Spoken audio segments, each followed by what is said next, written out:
Essentially, what the anatomy of stress is that when we're stressed out or anxious, our body shuts off everything that it doesn't need to run or fight, and it amps up everything that it does need to run or fight. So that's cool if we're in danger. Not so much if we're, worried about our 21st century problems. And then to be in that state for extended periods of time, then that's when we start having symptoms.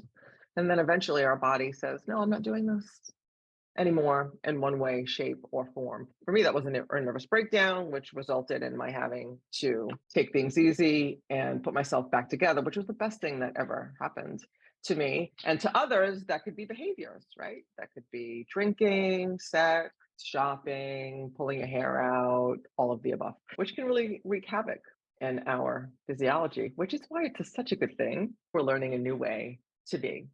And that can be a challenge, learning a new way to be.